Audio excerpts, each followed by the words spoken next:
everybody, it's Morahana, Juliana, and I'm Jonathan. And together we're looking at Kol Yisrael, our textbook for our parent-child Hebrew class at Fairmount Temple. 6th grade. 6th grade. We're ready to go, aren't we? Yes. Okay, we're on page 8, and we're about to start a new prayer that is part of the Torah service itself. I have some really good news for you. Ooh, good news. Good news. This is not a prayer that the student who is having their bar or bat mitzvah ceremony, it's not one that they usually lead. Yes. I know. Congratulations. Yay. You have one less prayer. One less prayer. Okay, and this matters because so far we've been talking about 3 that everybody really has to know and that we're going to work towards being able to lead. So do you remember what the first one is? I believe it is the ACFT. You got it. How's that one going for you? Pretty good. There's still a few parts that I need to work on, but I feel like no one's got it perfect yet. There's a little bit of mumbling still. So a good way to solve the mumbling is to have the prayer in front of you and you're listening to the audio and you're hearing it and reading it and trying to say it all at the same time. That's actually the most effective way and really the fastest way to get it down. And don't forget, if you're having trouble on a part, you can always just play the audio for that same part until you get it. Sometimes it helps just to hear it again and again until you kind of get the sound in your head. Doesn't that help? Okay, so yeah, you sounded good at services over the high holidays. Thank you. So the next one we didn't really get to practice over the high holidays. Yeah. Do you know what I mean? It's the Avot V'Imahot. Yeah, so that's the one that's part of the Amidah, or the standing prayer, and it's just one section of it. And the thing that I forgot to warn everybody about is that during the high holidays, it's a completely different tune. And it's kind of funny because, we're all trying to sing along in the services, and nobody really knows the high holiday tune. So it's basically just... There was a lot of mumbling. So sorry about that, but let's return to the audio, and that's how you know you're getting the version right, and that's the version we use at almost every other service. It's just the high holidays that has a special tune. And don't worry if you were kind of mumbling, because really everyone was. Okay, and then the third one, this is the one that starts the Torah service, and it's what we looked at the beginning of lesson 1. Do you remember that one? The Ein Kamocha? You got it. So that one, I think most students haven't yet got to the point where they're working on that in audio yet. But we'll work our way through the first 2 basic prayers and get everybody caught up, and then we'll work on Ein Kamocha. So heading into this Sunday, we're going to be working on the Avot V'Imahot in class, just like we did with the ACFT, to give everybody kind of a boost. So the good news is this is not one that you have to learn how to recite. This is just great Hebrew practice. So join us on page 8, and let's look at lines 1 and 2 together.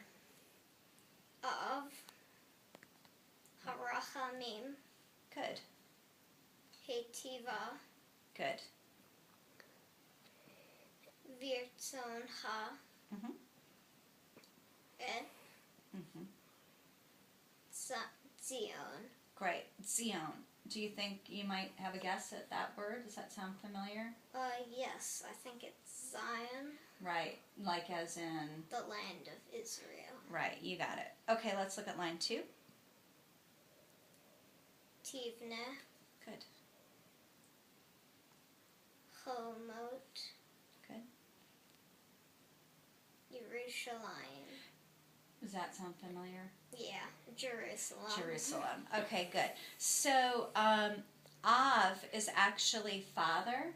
So you know how we're always saying Avot V'Imahot? Like you guys are getting sick of me saying that one over and over. Avot is the plural. Av is father. Avot is fathers. So that right. means Avot V'Imahot means fathers and mothers. You're right. And so that is the prayer that we say that's all about the patriarchs and matriarchs, right, where we name everybody, right? Okay, Avot V'Imahot. So Av is father. Rachamim is like compassion. So this prayer is really about seeing God in this image as like a caring and compassionate parent. It's one of the images of God that we find in Torah. So if at home everybody would look at pages 8 and 9 and do just what we've done, which is try to practice your Hebrew decoding. And there's a little bit of meaning to learn there too, which I think is useful to learn some new vocabulary.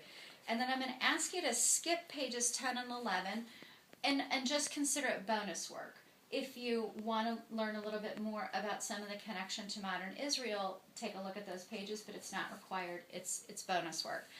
But page 12 is especially useful because it talks a little bit about some of the words we use related to the Torah service and the Torah itself. And so I'm going to ask everyone to do that. And I'm going to say page 13 is also really good practice.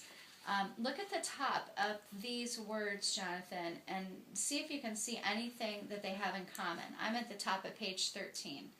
It looks like they all have the same shoresh or root.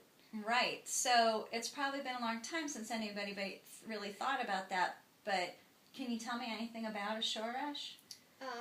It's a few Hebrew letters that that have a base meaning, and they're incorporated into words to like help the structure of the word. Okay, so it's like the root of the word, and we add stuff around it, which kind of alters the meaning a little, but the base meaning is all the same. So in this case, can you see which three letters all the words have in common? Mem, Lamed, and Chaf. Right. You might know this word. Do you know this one in the middle? Melech. Melech. Do you remember? Yes, I think it's king or ruler. Yeah, you got it. So, like Baruch Atah Adonai Eloheinu Melech Haolam, King of everything. Right. So we kind of hit Melech a lot, actually. That's another image of God that's in the Torah a lot, as God as king or ruler. So look at page 13 too, because it's helpful to learn a little bit about the structure of the Hebrew words. That's going to help everybody with meaning. Okay, so everybody knows their assignments of what you want to work on in terms of recitation, the 3 major prayers, and then the few pages that we're going to look at in this book, and we're going to see everybody on Sunday. If you missed anything, just go back in the video to different areas that you forgot. That's right. Don't be afraid to rewind, right? All right. Lehi Traot. Shalom. Bye.